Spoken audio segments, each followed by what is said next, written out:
नमस्कार दोस्तों। जैसा कि आप जानते हैं कि रीट की परीक्षा में संस्कृत एक विषय है, एक भाषा है। तो आप प्रथम भाषा लेंगे या सेकंड भाषा लेंगे वो आप पर निर्भर करता है। लेकिन इसके लिए मैं आपको एक संस्कृत का एक पार्ट है स्वर, वो बता रहा हूँ। तो देखिए, सामान्य परीक्षाओं में संस्कृत में जो वर्ण बताए जाते हैं वो 42 वर्ण बताए जाते हैं। अब इसमें समझने की बात यह है कि वहाँ स्वर नहीं कहा जाता है, वहाँ स्वर को अच कहा जाता है। तो ये ध्यान रखना है कि स्वर को अच कहा जाता है। तो अच जो होता है यानी स्वर्णों की स्वर जो होते हैं उनकी संख्या जो होती है वो 9 होती है। और हल हल यानी होते व्यंजन, तो व्यंजन की संख्या 33 होती है। अब पाणिनि के अनुसार हमारे मुंह में 8 उच्चारण स्थान हैं जहाँ से वर्ण बोले जाते हैं, लेकिन सामान्य व्यवहार में 7 ही माने गए हैं। उनमें अब मैं देखो आपको एक सरल भाषा में समझाता हूँ, बहुत सरल भाषा में समझा रहा हूँ, आप थोड़ा ध्यान देकर सुने। अकुह विसर्जियानाम कंठ, मतलब क्या हो गया? अ क वर्ग ह और विसर्ग का उच्चारण स्थान कंठ से है, ये कंठ से बोले जाते हैं।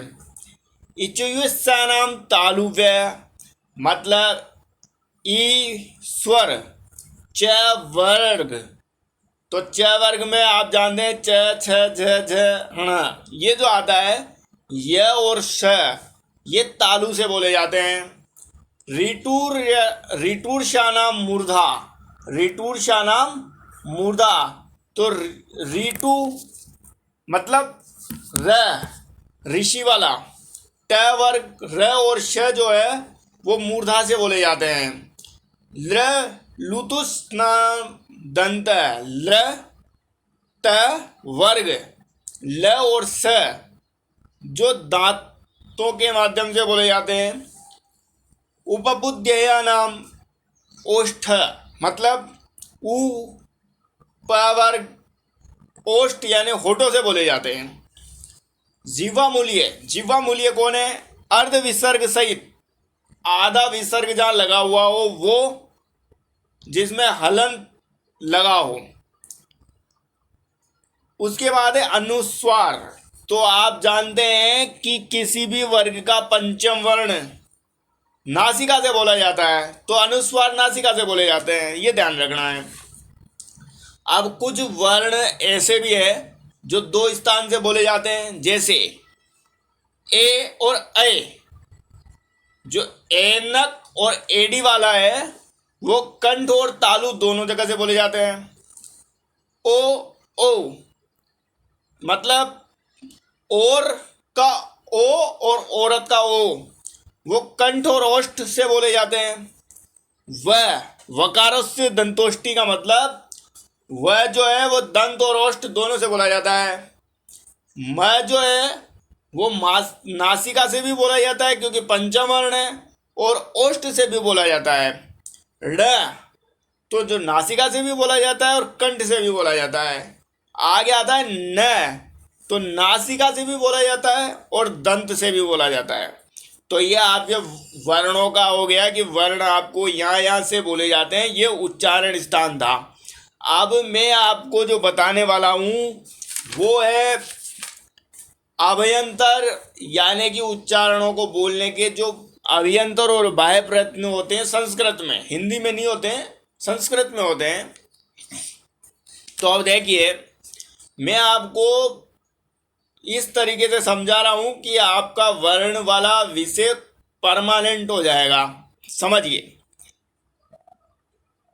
प्रत्येक वर्ग का पहला वर्ण क च ट त और प, यह स्पष्ट भी है, विवार है, श्वास है, अघोष है और अल्प प्राण है। ध्यान रखें, दोबारा सुन लें।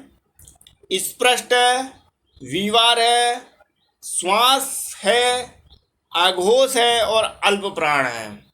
दूसरा ख च ठ थ और प ये स्पष्ट है, वीवर है, श्वास है, अघोष है, लेकिन महाप्राण है। ये ध्यान रखना, ये जो दूसरा क्रम जो है वो महाप्राण होता है।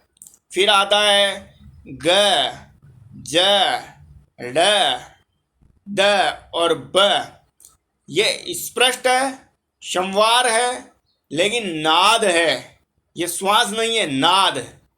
फिर अघोष नहीं है, घोष है और अल्प प्राण है। फिर आता है घ, झ, ढ, ध और भ।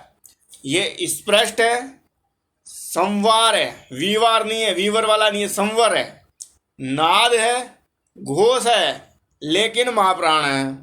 तो ये ध्यान रखना है। अब वर्गों के पंचम वर्ण, वर्गों के पंचम वर्ण जो है ण, ण, ण, न और म, ये स्पष्ट है, संवर है, नाद है, घोष है, लेकिन अल्प प्राण है। इसके अलावा आपका रह गया अंत्यस्थ ऊष्म।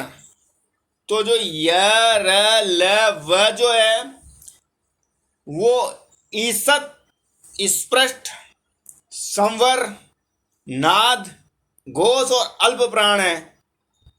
श, श और स ईसद विव्रत है, वीवर है, श्वास है, अघोष है, पर महाप्राण है। अब जो सबसे, अब आपने देखा ऊष्म में मैंने 3 वर्ण बोले, 1 वर्ण नहीं बोला। कौन सा नहीं बोला? है। तो अब देखिए, है जो है वो ईसद विव्रत है, संवर है, नाद है, घोष है और महाप्राण है। अब आपके रह गए हैं स्वर। अब स्वर हम अगली कक्षा में पढ़ेंगे। इसके लिए आप देखते रहिए स्टडी चौपाल यूट्यूब चैनल। अच्छा लगे तो आप सब्सक्राइब भी करें, शेयर भी करें, लाइक भी करें, और कोई समस्या है तो मुझे कमेंट्स भी करें। उसके अलावा आप मुझे व्हाट्सएप नंबर 9269002988 पर भी व्हाट्सएप कर सकते हैं। बहुत बहुत धन्यवाद।